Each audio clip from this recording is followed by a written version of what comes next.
세계의 화약고라고 불리는 중동. 하지만 동아시아는 중동과는 비교도 못할 정도로 위험한 곳인데요. 서해를 중심으로 세계 열강들의 치열한 신경전이 매일같이 벌어지는 곳입니다. 특히 중국은 신형 핵잠수함을 개발하며 보란듯이 서해 바다를 휘젓고 다니며 제집 마냥 동아시아 해역을 침입했는데요. 또한 지난 11일에는 중국 어선이 보란듯이 우리 영해 16km 내까지 들어와 불법 조업을 했습니다. 우리나라가 영해 및 접속수역법과 국제법에 규정한 12해리 안에 진입하여 8.6해리까지 들어온 것이며 영해 내에서는 어떤 이유에서도 외국 어선의 조업이 금지되어 있는데요. 이렇게 감시망을 피해 교묘하게 들어오는 중국 어선을 우리 해경이 납포하였습니다.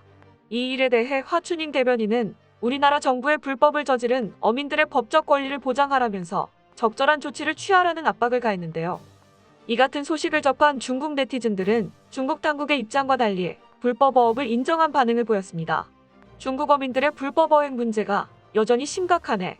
영해면 12해리고 22km 정도인데 16km면 그냥 한국에 쳐들어간 거지. 한국이 차별 대우하지 않고 공정하게 법대로 처리해주길 바란다라는 등 중국 정부와는 다르게 이 일에 대해서는 공감할 수 없다는 댓글이 많이 보였습니다. 하지만 이런 횡포는 더 이상 불가능해졌습니다. 바로 한국이 개발한 특수탐지 시스템 덕분인데요. 최근 양산이 가능해져 서해를 포함해 동해와 남해 모두를 감시할 수 있게 되었습니다. 일반 레이더로 탐지하기 힘든 목선 하나가 북방 한계선을 침범해도 알 수 있을 정도로 정교하다고 하는데요. 중국의 자존심을 박살낸 한국의 기술은 격화되는 동아시아 해역의 상황에 다시 한번 주변국들을 놀라게 합니다. 이것에 대해 중국의 대응이 귀추를 모으고 있습니다. 걸핏하면 다른 나라를 턱으로 부리거나 내정을 간섭해선 인심을 얻지 못한다. 지난 4월 시진핑 중국 국가주석이 보아오 아시아 포럼 개막연설에서 불편한 기색을 드러냈습니다. 대놓고 미국을 겨냥한 발언이었는데요. 나라와 나라가 공존하려면 평등하게 대하고 서로 존중하며 신뢰를 우선해야 한다고 말한 그는 미국이 중국에게 가하는 제재와 압박에 대해서 중국은 좌시하지 않겠다는 의사를 간접적으로 드러냈는데요.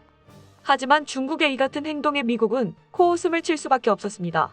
적반하장으로 나오는 것은 바로 중국이었기 때문입니다. 여기에 더불어 중국 항모 랴오닝함을 위칠함대 구축함인 머스티남 함장이 다리꼰채 바라본 장면이 유출되면서 중국의 분노는 더욱 거세졌습니다. 이에 중국은 화답이라도 한 듯 시진핑 국가주석이 하이난 사냐에서 거행된 함기 수여식에 참석해 자신의 해군력을 과시하는 모습을 보였습니다. 이례적으로 시진핑 주석이 참석해 긴 시간을 행사에 참여했는데요.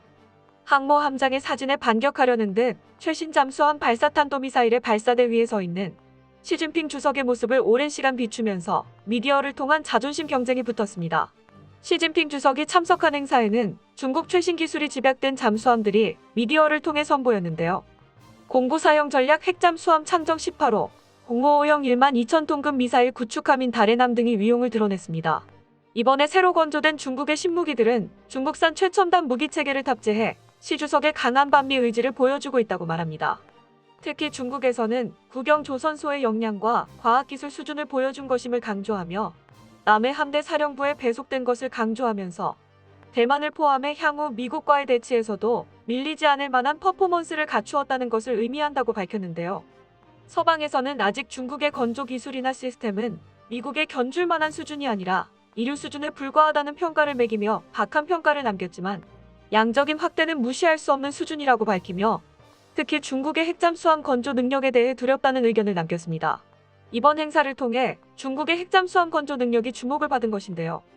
양적인 숫자가 갖춰진다면 미국 전역을 타격할 정도로 충분한 핵미사일 탑재가 가능한 잠수함들이 미국 해역 주변을 돌아다닐 수 있다는 의미입니다.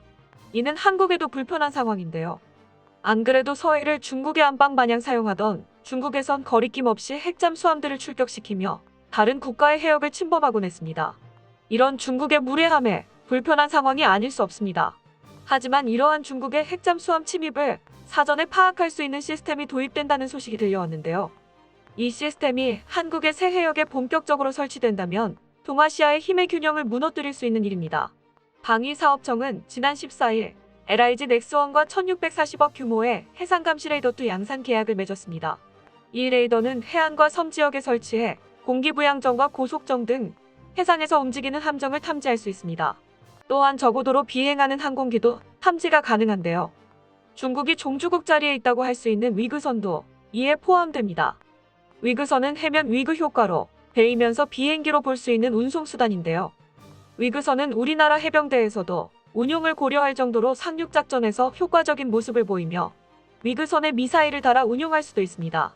일반적인 대함 레이더로는 엄청난 속력을 자랑하며 크기 또한 소형인 위그선을 조기에 탐지하고 대응까지 하기 힘든데요.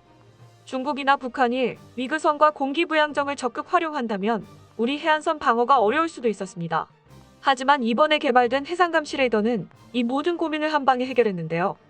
해상감시 레이더로부터 탐지하여 얻은 이 표적 정보를 해군 전술 자료 처리 시스템 KNTDS를 통해 우리 해군 및 해경각계소에 공유되어 표적 공격을 위한 유도무기 체계에 바로 전달될 수 있습니다.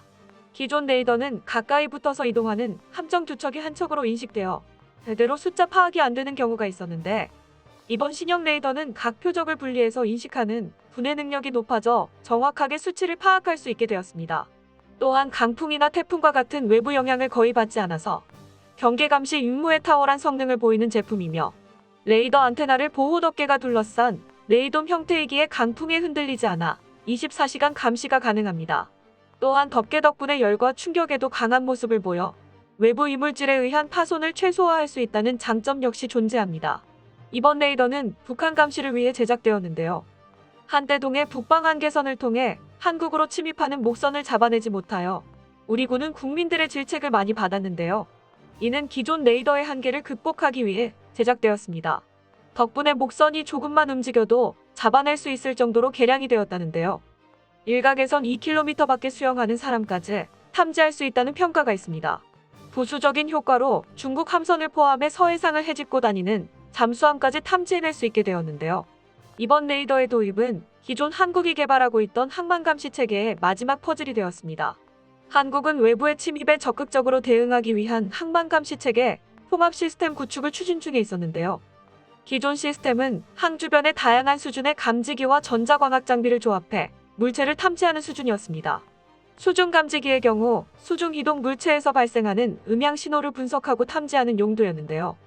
이번 신형 해상 레이더 도입을 통해 저속으로 움직이는 잠수함까지 섬세하게 잡아낼 수 있게 되었습니다.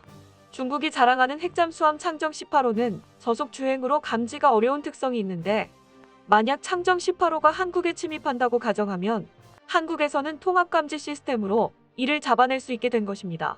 이렇게 얻은 표적을 우리 잠수함은 직접 타격할 수 있는데요. 우리나라의 잠수함 어뢰는 다른 나라의 어뢰보다 더 정확함을 자랑합니다. 우리나라의 잠수함 어뢰는 수동 조종이 가능하여 적의 잠수함 회피 전술에 이용되는 TACM이나 다른 음향 어뢰 기만기를 걸러내 정확히 표적을 타격할 수 있습니다. 또한 KNTDS로 표적을 전송하여 대구급 호위함이나 충무공 이순신급 이상 구축함의 표적을 전송해 홍상어 어뢰를 발사하여 타격하는 양동작전을 펼칠 것도 가능합니다.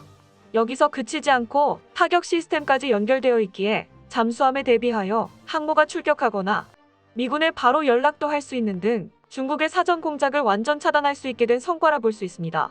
특히 중요한 것은 LIG 넥스1이 자체 기술을 통해 개발한 것이므로 외국산 부품이 아닌 한국에서 개발된 부품들이 레이더에 사용된 것인데요. 덕분에 비용 면에서도 많은 돈을 아낄 수 있게 되었습니다. 외국에서 수입한 무기를 운용하는 일이 많은 국군에서는 이를 유지 보수하는데 많은 비용을 외국 방산업체에 주곤 했습니다.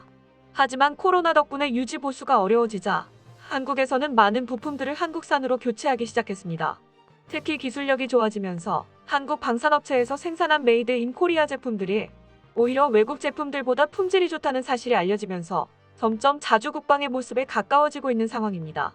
해군 군수사령부는 국내 정비업체와 협력해 세종대왕급 이지스 구축함과 충무공 이순신 구축함의 소나도민도 교체를 성공적으로 마무리했습니다. 소나는 바닷속 물체를 탐지하는 데 쓰이는 음향 탐지 장비로 유지 보수에 특수한 기술이 필요한데요. 이를 한국산 장비로 교체가 가능해진 것입니다. 기존에는 독일 회사와 연락해 장비는 물론 인력까지 비용 지불을 했어야 했는데 이제는 그럴 필요가 없어진 것입니다. 공군에서도 비슷한 사례가 나왔는데요. 공군 군수사령부 60수송전대는 패트리어트 레이더 장비 시스템 프레임 최종 출고식을 열고 3년간 걸친 정비 작전을 완수했습니다. 시스템 프레임이란 패트리어트 작전 차량에 탑재해 레이더 장비와 유도탄 발사대의 수평을 조절하는 장비로 산악 지형을 비롯한 야전에 필수적인데요. 기존에는 해외 정비에 의존해 예산과 시간이 많이 들었던 단점이 있었습니다. 이를 극복하기 위해 한국자동차연구원에 의뢰해 시스템 프레임을 분석해 자체 기술 개발에 들어갔습니다. 덕분에 단종 부품 내종과 수입 이종 부품 내종 등 총 8종의 제조 기술을 확보할 수 있게 되었습니다. 항만 감시 시스템과 더불어서 경사라고 할 수 있는데요. 대한민국 기술이 더 이상 무시할 만한 수준이 아니라는 것을 보여준 것입니다. 중국 역시 한국의 감시 시스템을 무시하기에는 어려워진 상황인데요. 동아시아의 평화의 키를 쥐게 된 한국의 발전에 박수를 보내며 앞으로도 많은 군사 기술들이 국산화가 이루어지기를 바라겠습니다. 끝까지 시청해주셔서 감사합니다. 도움이 되셨다면 좋아요를, 다른 이야기도 궁금하시면 구독을 눌러주세요.